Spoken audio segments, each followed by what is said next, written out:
Olá, vamos para mais uma aula da Fátima, aula de Química.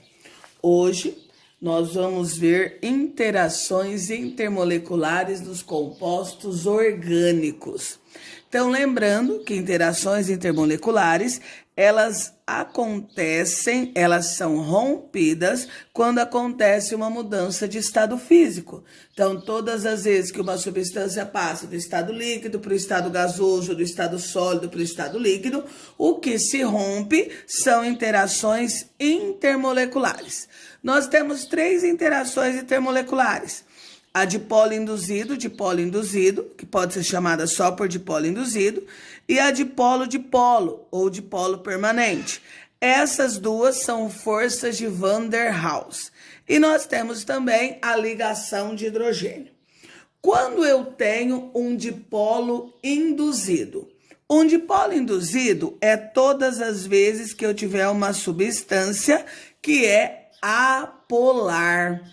Como nós estamos falando em química orgânica, apolar, quando a molécula for apolar, ela será dipolo induzido, são os hidrocarbonetos. E o que são hidrocarbonetos? São compostos formados apenas por carbono e hidrogênio. Lembrando também que fora da química orgânica será apolar, portanto, dipolo induzido, todas as vezes que eu tiver uma substância simples. O que é uma substância simples? Formada por um único elemento químico, ou quando o número de nuvens for igual ao número de átomos iguais ligados ao átomo central, tá? Por exemplo, vou dar um exemplo aqui, apesar que ele é um hidrocarboneto, para vocês lembrarem o que é nuvens e o que é átomos iguais ligados ao átomo central. Eu tenho 4 nuvens, lembrando que as ligações são as nuvens, tá? A simples é uma nuvem, a dupla é uma nuvem, a tripla é uma nuvem e o par de elétrons que não foi usado é uma nuvem. Então, aqui eu tenho 4 nuvens e 4 átomos iguais. Correto? Isso são as moléculas apolares, portanto, dipolo induzido. Vamos para o dipolo-dipolo ou dipolo permanente. Essa daqui são as demais funções orgânicas. E todas as vezes que a minha molécula for dipolo permanente, dipolo, elas serão substâncias polares. O que é polar? Significa que a molécula tem polos diferentes. Significa que os elementos que se ligam são elementos de polaridades diferentes. Então, por exemplo, nós vimos aqui hidrocarbonetos dipolo induzido. Apolar, porque só tem carbono e hidrogênio, mesma eletronegatividade. Polar, moléculas que têm polaridades diferentes. As demais funções orgânicas, tá?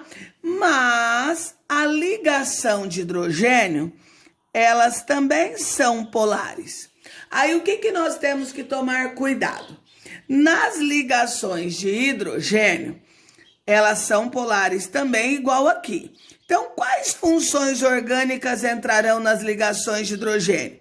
Todas as vezes que o hidrogênio estiver ligado ao oxigênio, todas as vezes que o hidrogênio estiver ligado ao nitrogênio e todas as vezes que o hidrogênio estiver ligado ao flúor.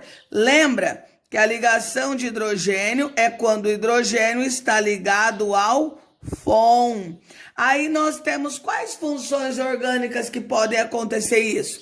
Nós temos o álcool, o enol, o fenol, o ácido carboxílico, as aminas primárias e secundárias, algumas amidas, tá? Então, nós temos dipolo induzido apolar hidrocarbonetos. Tirando hidrocarbonetos, serão polares. Aí, nas polares, nós temos a dipolo-dipolo e a ligação de hidrogênio. Correto? Continuando a nossa aula. Aí, nós temos a ordem crescente de intensidade. Porque é através dessa ordem crescente que a gente determina os pontos de fusão e ebulição. Por que que algumas substâncias têm maior ponto de ebulição e outras não. Então, nós temos aqui, ó, quando as moléculas têm interação diferente, ou seja, são de forças intermoleculares diferentes, nós vamos analisar como. A dipolo induzido sempre são as mais fracas. As interações mais fracas, portanto, terão os menores pontos de ebulição. As ligações de hidrogênio são as mais fortes, portanto, terão maior ponto de ebulição. Enquanto que a dipolo ela tem valor intermediário entre essas duas. Então, aqui eu coloquei 3 exemplos. Essa primeira substância, ela é um hidrocarboneto, porque ela só tem carbono e hidrogênio. Então, ela é um hidrocarboneto. Se ela é um hidrocarboneto, ela é apolar. Se ela é apolar, ela é um dipolo induzido. Essa daqui, ela é um éter. Por que ela é um éter? Porque tem um oxigênio entre carbonos. Então, ela já não é mais apolar. Então, ela é polar. Mesmo tendo oxigênio, ele está ligado ao hidrogênio? Não. Então, ela é um dipolo. Já a última, ela é um álcool. Hidroxila ligada ao carbono saturado. Toda substância que tem alguma coisa diferente de carbono e hidrogênio, ela será polar. Nesse caso, como eu tenho o hidrogênio ligado ao oxigênio, ela é uma ligação de hidrogênio. Então, analisando essas 3, são interações diferentes. Quem terá o maior ponto de ebulição? O etanol, no caso aqui, porque ele é uma ligação de hidrogênio. Quem terá o menor ponto de ebulição? O metano, porque ele é um dipolo induzido. E o metano terá ponto de ebulição intermediário as duas, porque ele é um dipolo. Só que se as moléculas forem todas com a mesma interação, vocês perceberam aqui que todas são hidrocarbonetos. Se todas são hidrocarbonetos, todas são dipolo induzido. Então, como que eu faço para saber quem tem maior ponto de ebulição? Aí eu vou ver o tamanho. Quanto maior a molécula, maior a temperatura de ebulição. Então, nessa primeira eu tenho só 2 carbonos. Nessa segunda eu tenho 3 carbonos e na terceira eu tenho 4 carbonos. Então, quem terá o maior ponto de ebulição? A última. Por quê? Porque a cadeia é maior, consequentemente, ponto de ebulição maior. Só que, quando eu tenho a mesma fórmula molecular, mas as cadeias são diferentes na questão do formato, uma ser normal, a outra ser ramificada, quando aumenta a quantidade de ramificações, diminui a temperatura de ebulição. Então, cadeias normais têm maior ponto de ebulição do que cadeias ramificadas, certo? Agora, nós vamos para a solubilidade. O que é solubilidade? Solubilidade é a tendência a se dissolver na água.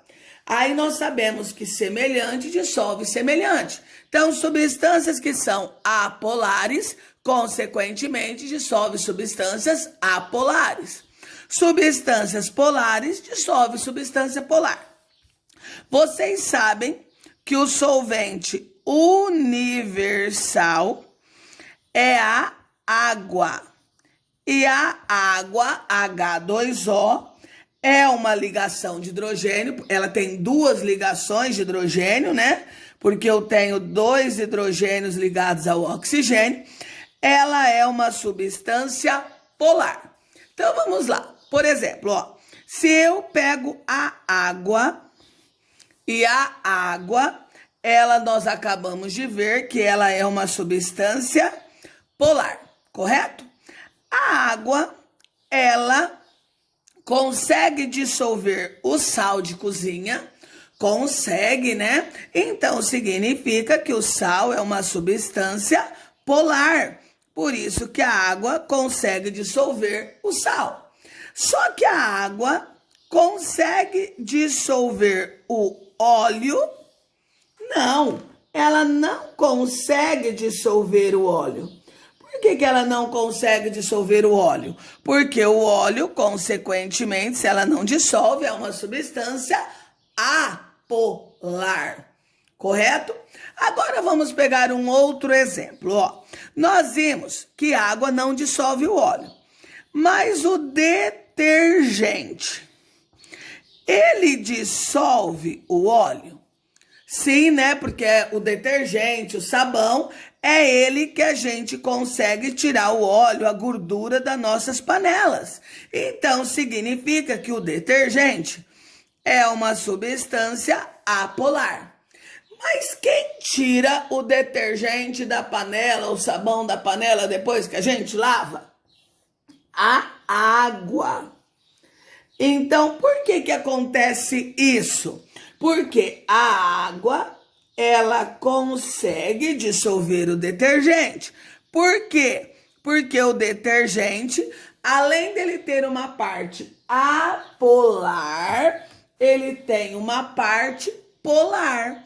Por exemplo, essas moléculas, vamos pegar o álcool. O álcool, o etanol, ele tem essa fórmula aqui, ó. O álcool, ele tem uma parte apolar, que é chamada de hidrófoba. O que é hidrófoba? Hidroágua. Foba, medo, que não se dissolve em água. E ele tem uma parte polar, que é essa ligação de hidrogênio, que é chamada de hidrófila. Hidro de água, fila, que tem interação, que tem ligação, que gosta de água. Então, por exemplo, ó, o etanol, ele é uma substância que se dissolve na água, se mistura com água por causa dessa parte polar. E ele é uma substância que também se mistura com a gasolina. A gasolina é uma substância apolar, ele é um hidrocarboneto por causa dessa parte apolar que ela tem. Só que, à medida que as substâncias, os álcoois, aumenta essa quantidade de carbonos e hidrogênios, diminui a solubilidade em água. Tchau, gente. Até a próxima aula.